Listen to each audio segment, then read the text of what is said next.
All right, Matthew. Hey Mark, how you doing? Welcome back. Thank you. So, so your video, hmm which I didn't expect any kind of unusual response from, became like I think the most popular video in the last probably 12 months or almost 12 months of Yeah. my channel, which tells me hmm a lot about what some of my audience is into. Yeah. But tell me where you're at today. So last time you're a functional heroin addict. Right. You had a job. Yeah. Which, can be debated by people. So, it's functional to an extent. Like I mentioned last time, the money issue is a big deal. And, when the money runs out, it really sucks. And I guess I didn't emphasize that enough that I was in a really good mood last time, which, I'm in a good mood right now. But, after watching the video and reading comments and stuff, I realized that maybe I should have been a little bit more, explain a little bit more about the downsides of it, because it's obviously not all just happy go lucky, like everything's great all the time. That you've been through some rough times. You and I have spoken off Yeah, camera. yeah. It's just, I'm 35 years old. I live in a room. I rent a room with roommates. I have a few good friends and some close family. But besides that, with the addiction, sorry, I kind of getting jumbled up here. I get depressed. Since I was a teenager, I've had depression issues, but I've never gone to a doctor or got medication or anything. I've just never been that kind of person. I've always tried to just deal with things on my own and didn't want to be on prescribed drugs, which, I eventually got into legal drugs, which, but yeah, there's been times recently where I've been depressed. When the stuff runs out and you start to experience withdrawals, it generally takes about 12 hours for it to set in. So from the last hit I take, when the stuff's gone, about 12 hours later, I'll start yawning, I'll start getting sleepy, then I'll start getting maybe cold sweat, a little bit sweaty, and then it starts getting the stomach sickness. And that's when it's really bad, when my stomach's really in pain and I have to be close to a bathroom, because that's just the way it goes with withdrawals. And unfortunately, it gets that way sometimes because I haven't managed my money properly. I know in the video last time I said, I've learned to space things out, and that for the most part does work. But I have low self-control. I have self-control issues, and so I definitely will smoke the last of it and then not know when I'm gonna get more, or well, I know eventually it'll happen, but how many hours or so. There's days where I'm just laying in bed just waiting to hear from the dealer, and don't want to leave the bed. I don't want to watch TV. I don't even look at my phone. I don't want to text anybody. I don't want to deal with anything. In fact, just looking at the phone the other day while I was feeling that way, I was just like, this is such a leash to me. I have all these notifications from all these different things, and it's all so trivial. I would love to just throw it away and just not have to deal with it. I can just imagine, if I lived 20, 30 years ago, which, people said it looked like I was from the 60s or 70s, maybe it would have been better off. Maybe I would have been better off then. I don't know. But, here I am now. But yes, I definitely get depressed. I get the withdrawals. Usually I can get it taken care of within a few hours. So I'm able to smoke some, and then I feel great again, and I can go walk, work, do whatever, clean my room.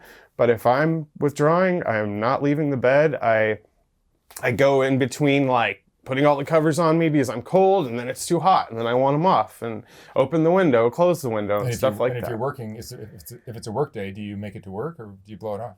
I try my best not to let that happen. I try to get to work. There's been a couple times where I've had to call out sick because it just, didn't work out with the time, but I try to avoid that, even if I have to just be late, because I'd rather be late than not. I actually have two jobs now. I got the job that I had mentioned in the previous video that I was waiting for. I waited 3 months for that video. For that interview. The job? For the job, actually. I did 3 interviews. So I eventually got it. I'm waiting for the medical coverage to kick in. It takes about 3 months. You have to hit a certain amount of hours, and I'm about a third of the way there. So in a couple months, I'll have medical coverage. I'm going to go look into, see what the best solution for me is to get off this, because I don't have the luxury to just disappear from my life and go somewhere. I'd love to just say, forget it. But it's like, where does all my stuff go? Who pays the rent? Or so I got to figure all that out. Ideal situation. I mean, seeing Amanda's video and that entire thing, sorry. That was really, that impacted me a lot. I think it impacted a lot of people, and a lot of people really cared about her, and she was a really sweet person, and it was really sad, what happened to her, but seemed like on such a great path. And watching the videos that Lima had posted of her in the rehab, she seemed so happy, and I was like, God, I'd love to, get away and do something like that, because I mean, what you've said and what Lima said is the rehab process of going somewhere for 30 days, which I also mentioned in the last video that, if I could disappear for 30 days, that would help. It's like people said, it's not enough, a year is obviously ideal, but most people don't have that luxury, of disappearing for a year. But when you're in dire circumstances like she was, then there's really no other solution. I mean, this is 8 years now that I've been addicted to opiates.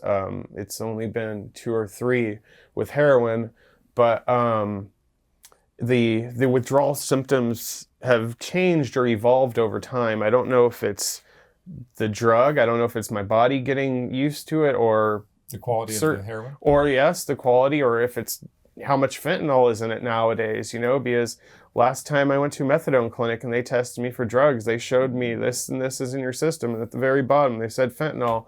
And so I'm not seeking out fentanyl, so it's in the heroin.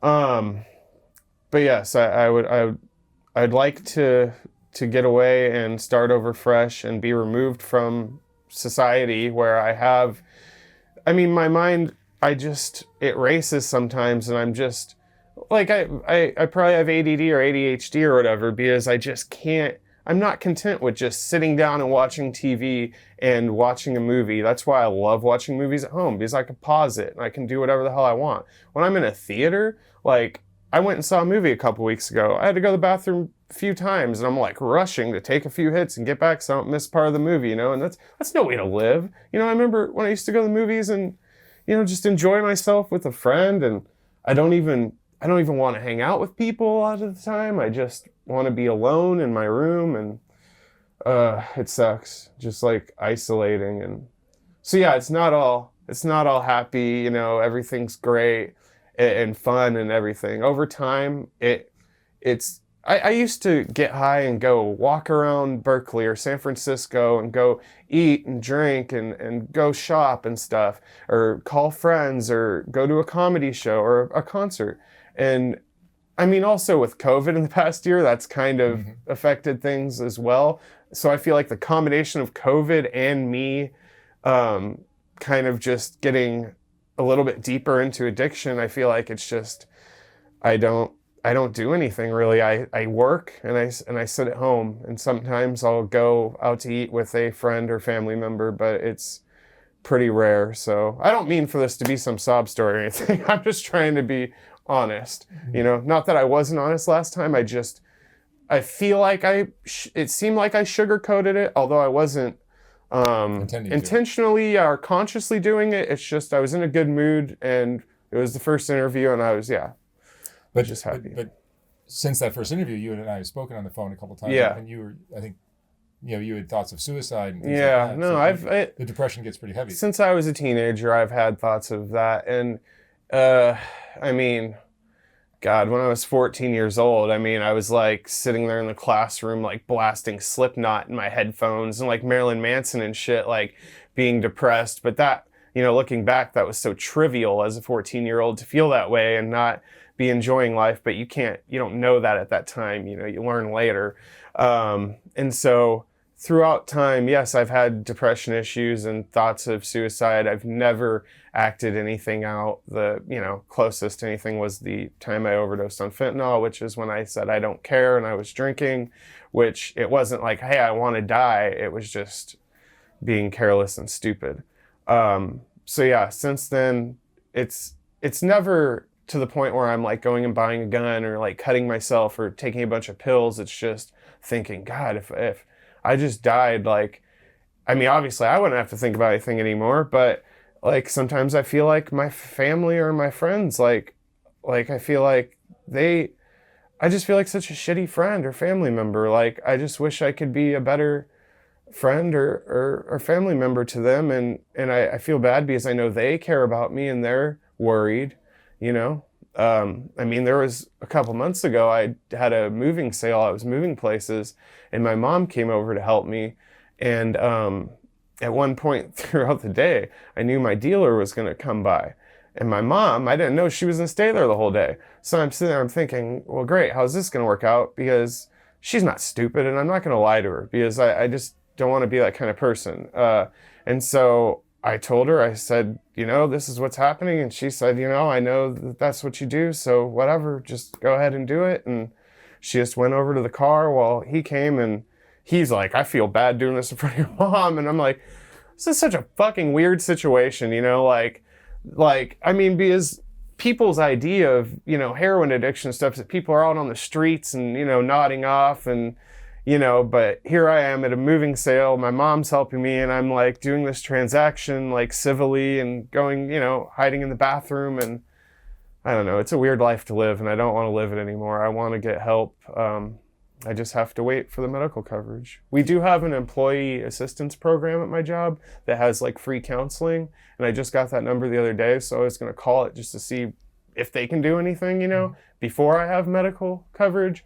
But I don't know. For now, I'm just in limbo and I still have a roof over my head. You know, I'm still alive. I have 2 jobs, like I said. Ironically enough, I'm a lifeguard. So yeah, I watch over a pool at a very high class community, upscale community. You don't look like an addict at all. I know, yeah. And so no, there's nobody, you know, up. There was one time a couple years ago that the dealer came up there and that moron was nodding off in the hot tub, and some guy was like, "What's up with that guy?" And I was like, oh, I don't know. I think he's on some medication or something, you know. But yeah, I'm still functioning. that was another thing, you know. It's a debate of how functional somebody is, if they're functional, or if that's even the right term to use. I don't know. I don't care. All I know is that I'm doing my best and I'm staying true to myself the best I can. I try not to lie to people, even when it comes to, like I said, my mom. Like, I'm going to be honest with her. I don't steal. I know somebody said on the comments, somebody better find out where he works, notify his job, because he's probably stealing to fund his habit. No, that's not the case. And you didn't lose your job from the video? No. No. I actually showed some people at the job, and their minds were blown. And, it's interesting to me how, like, if I do a stripper interview or 3, as I did recently from my trip to Tampa, now I got dozens and dozens of strippers around the country that want me to come and do interviews with them, and that happens with swingers or nudists or Appalachians or whatever I end up interviewing. But with your video, which, you know, certainly was very popular, 2.6 million views in a year, which is a lot. Yeah. I've got very few people that want to come out and talk about their addiction, and certainly there's a lot of people that are using these harder drugs and being functional. Yeah. But just don't have the courage to come out and talk about it. Yeah, and I've had you had no negative repercussions from it. I'm not saying everyone should do it, but right. But it's just interesting. Although the new job I have, ever since I started there, it seems like the younger people, there's something, I feel like, I've told also another thing I said in the last video was girlfriend. She's not my girlfriend. I just said it because it's easier than explaining the whole thing.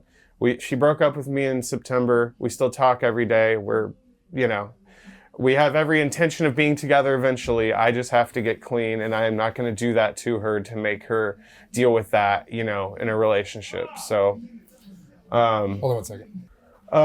So yeah, I just don't want to be unfair to her. So I did have multiple people reach out to me and say that they were dealing with similar things, and, you know, or they felt the same exact way. And I think it's very common. What you're Yeah, and they were like, I'm too afraid to say anything. Like, a lot of people are afraid that they're going to be found out by their job, which I don't even know how legal that would be to fire somebody over. I mean, maybe they'd have to find some other way around it to act like they were firing them for something else. But I don't know if legally you could go up to somebody and say, hey, I saw your interview, especially when it's a circumstance like this where I'm like, hey, I want to get help and I know it's wrong and like I'm doing everything I can and I'm trying to, still be a good person and everything. It's not like I was just like, yeah, fuck it, dude, I'm partying, like it's not like that. No, but it's not a good thing to have the world know that you are right in general. Yes, and there's times where at jobs I'll have to sneak off to the bathroom and do it. I try to keep that to a minimum because I don't want that to turn into a thing. But I think your ability to be honest about your life and behavior, I think, is probably helping you, no? Yeah, no, it's nice. And then I'm sure it helps others. Yeah. There was one guy that said that I don't know how much of the story he gave me or whatever, but I guess him and his wife were having some problems and he had 2 young daughters and he was going to hang himself. And then he saw the video. And I don't know what about me or the video made him feel they didn't want to do that, but that's what happened. And so that's what he said. And he messaged me on Instagram and thanked me and, tells me about his life here and there. And I just feel bad because I just feel like I don't know, like the right things to say or like if I could help him more or, so. No, I think just sharing your story, that's doing your part. Yeah. Yeah. Then I got, the random girls that want to mess with me and mess with my head, and you and Patrick and Eric and Lewis and everybody. Yeah, and like I'm 35 years old, dude. I'm over it. Like I've heard it all. Like sorry, I don't mean to sound like Mr. Player, like cool guy or whatever, but it was just like there was one girl that's like I'm gonna move from Seattle to California. I'm gonna come live with you and see and like all this stuff, and I did get wrapped up in it, and like. Then I realized it was nonsense and that she was nuts. And so I was like, no, forget it. And then I went to my ex-girlfriend, freaking cried my eyes out. I was like, I'm so sorry. Like I almost, fell for this, and that was an eye-opener. Like, okay, I've already moved across country for 2 girls off the internet in my life. So I don't need to be dealing with that crap anymore. If they're not near me, then it's not worth it. Has coming on my YouTube channel and sharing your story, have you learned anything from doing this? You were very open and honest about something that most people would keep hidden. Yeah, I mean, I don't know if it was because I guess just overall the video and then everything else in my life and just people saying like, oh, if his job finds out or like this or that about his life, it made me just think about everything as a whole and just remember that I need to be careful with how I act, what I do, like going to the bathroom or being late or just you can never get too comfortable with it, being an addict. You always have to be on your toes and remember that it's not socially acceptable. People aren't going to get it. They're not going to want to get it. And you can talk till you're blue in the face to some people and they're not going to care. So it's just, I just got to keep it under wraps the best I can as I'm doing another video. But I feel like it doesn't... If it has gotten to the people that it would bother, they haven't reacted or treated me any differently, which I'm very grateful for. But you're doing a good job at work, and you're... Yeah, no, I the only thing is, and it's totally trivial, is having the 2 jobs, the schedule started to conflict. And so I was trying to like leave one early one day and then be late to one the next day or vice versa, kind of split it up. And neither would work with me. And so it's like, I'm trying not to have anybody know I'm a heroin addict, but at the same time, I'm trying to just have a normal schedule as a human without the drug thing. So I was like, okay, I had to change my schedule, and because I just don't want to have any issues that could cause for somebody to say, hey, we know what's going on with you, and that's probably why you're late, or, and then, I don't want to deal with that. So from here, you're hoping that maybe you'll find a way to get clean? Yeah, definitely, 100%. I just think Would you recommend this lifestyle for anyone? No, no, I wouldn't, because like I said, the withdrawals are terrible, and it's just that it's like your body is a ticking time bomb. You're just, it's inevitable. There's not going to be a way that one day you're going to wake up and escape it or find some way to easily wean off of it. Because there's been times where even I have done that. I have gradually lowered my usage, and then like once the withdrawals hit, just take the tiniest hit and then ease into it a little bit better. But then once you get past it and the stuff's gone, your body and your mind, it's instantly, oh God, that would sound so great. And I'd feel so much better. Like, yeah, even I got over the shitty part of the withdrawals, but I still could feel good again, better. So I don't know if it's going to take medication or just some long program. I just don't want to do methadone again. I did that before, and based on stuff other people have said, they said it's changed people for the worse. It's changed other people for the better. It seems like it's a really hit or miss. But the couple months I was on it, I wasn't feeling great. It didn't seem like a solution to me. So maybe Suboxone. I don't know. I got to figure it out once the medical kicks in. And like I said, I have the other employee assistance program to call and see if they can help. But for now, I'm just trying to get by and make sure to pay rent and pay bills and eat. Which that's the other thing is sometimes, like the other day, I didn't eat until like 5 p.m. because I was withdrawing and I didn't want to get out of bed and my stomach hurt. And so it's just all around unhealthy. So I wouldn't recommend it, and I'm not promoting it. All right, Matthew. Well, thank you so much for coming in and sharing your story, and I hope you figure out a way out. And and then one more thing I wanted to say. Yes. Hi world, hi YouTube, like Amanda used to say. That was really cute. That's right. Anyway, thank you. Okay.